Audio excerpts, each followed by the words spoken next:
हम मीनू झा गोर लगै छी सब गोटे के। मैथिली गीतमाला चैनल पर में सब गोटे के स्वागत करै छी।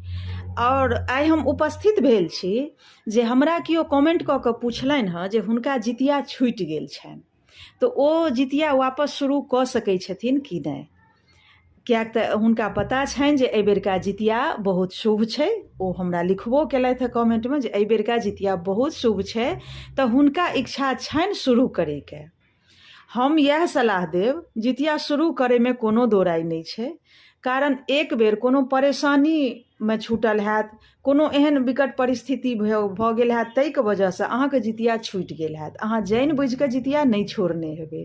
कारण कियो नहीं चाहै छै जे हमरा से जितिया जानि बुझि कऽ छूटि जाय। ओ अंतोगत्वा तक जितिया नहीं छोड़ि सकै छै।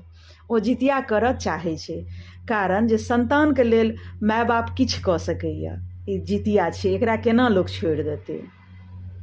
हम यह कहब, भगवान कखनो नहीं कहै छथिन जे एक बेर अगर गलती भेलो तो ओकरा तू बेर बेर गलती के दोहरा। नहीं, गलती अगर भेलो तो ओकर प्रायश्चित कर, भगवानक पूजा कर, पाठ कर, जे नीक होइ छै से कर। तऽ हमर इच्छा अइ जे अहाँ करी, वापस शुरू करी। लेकिन हम पंडित नहीं छी।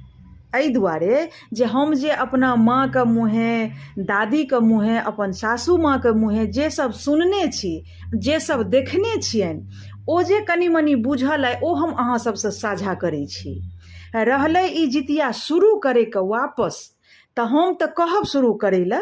कारण पूजा छियै ई, भगवान अहाँ नीक करऽ चाहै छी तऽ कखनो नीक केलहामे गलती नहीं भऽ सकै छै। नीक नीके होइ छै। तथापि अहाँके जे निजी पंडित जी हेता, जे अहाँके पूजा पाठ करबैत हेता, हुनकासँ अहाँ एक बेर सलाह लिअ जे ओ की कहै छथि। और अहाँके जे श्रेष्ठ जन हेतथि हुनकोसँ सलाह लिअ, जेनाकि अहाँके सासू माँ भेली, अहाँके माँ भेली, अहाँके दादी हेती, जे हेती, हुनका सबसँ एक बेर सलाह लिअ जे ओ सब की कहै छथि अहाँके। ओकर बाद हमर इच्छा अइ जे अहाँ करी। धन्यवाद।